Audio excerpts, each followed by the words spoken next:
there's something about a desperate cry to God. It says in Proverbs that he delights in showing mercy. So he's not offended by your cry of mercy.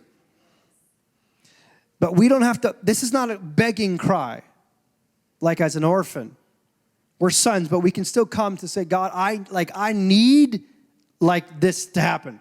Like, you got to touch me, because if you don't touch me, I'm dead. Or if you don't move on my behalf, we're losing our house. Or if you don't do this and you don't come in, my marriage is over. It's good to have a desperate cry. Have mercy on me, Son of David.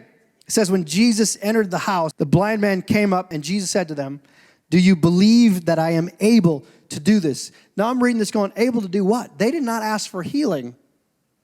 They didn't say, Son of David, have mercy on us and have mercy on us and heal us. They just said, Son of David, have mercy on us.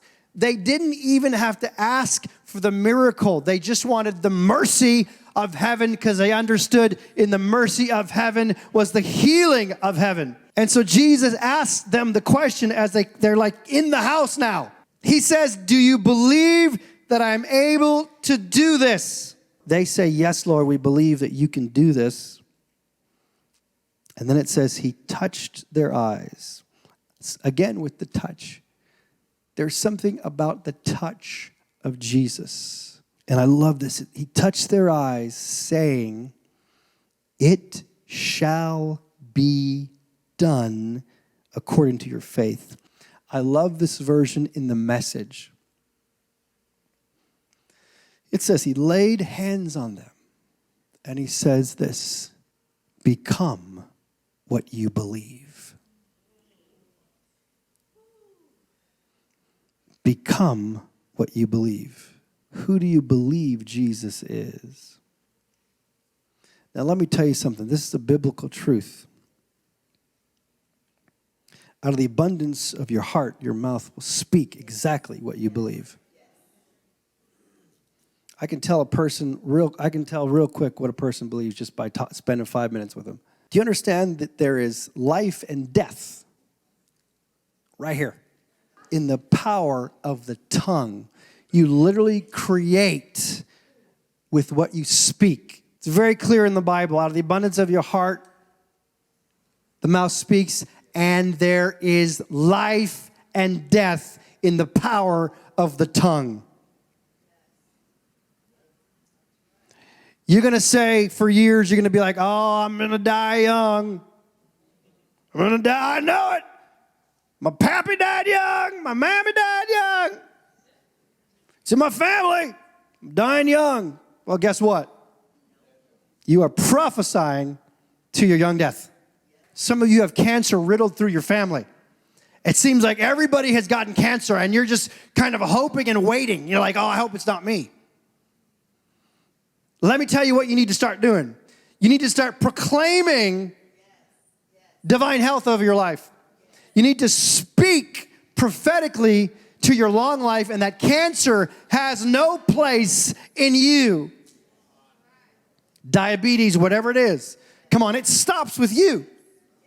There is no curse. There's no generational curse or sickness that should have anything to do with you. Once you understand who you are, and once you understand the power you have in your words, and listen, also be smart, wisdom, eat good. Like if you have issues, then it's like food related, and eat healthy. Exercise. Do whatever you have. This is like a part of it. But God is, here's the thing, and I will say this. That is a small part. It's a part, but a small part. There's a much greater supernatural part, because Jesus never told anybody after he healed for them to go eat better. He didn't. He didn't say, oh, you're too fat.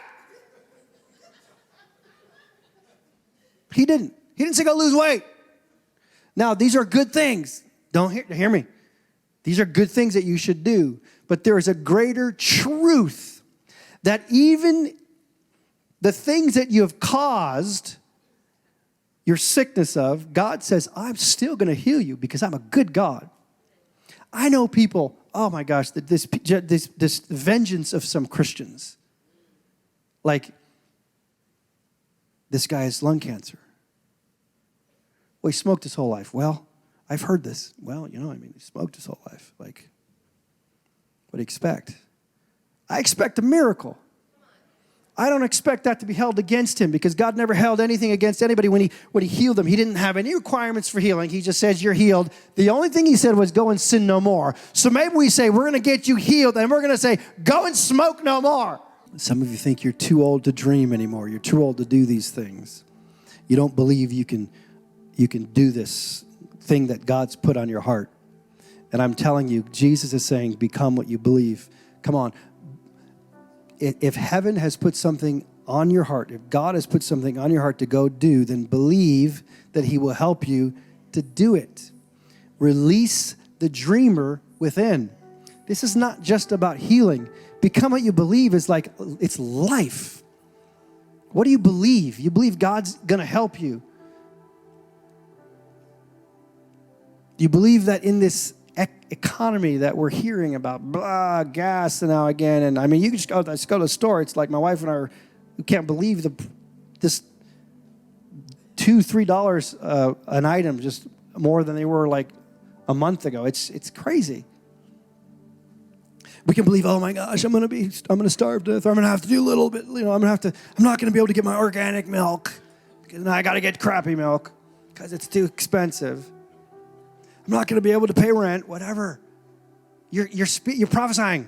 You're speaking it. You're like, so do the opposite. God is Jehovah Jireh, and I am his son. He'll provide. God is Jehovah Rapha. He's healer. He'll heal. Become what you believe.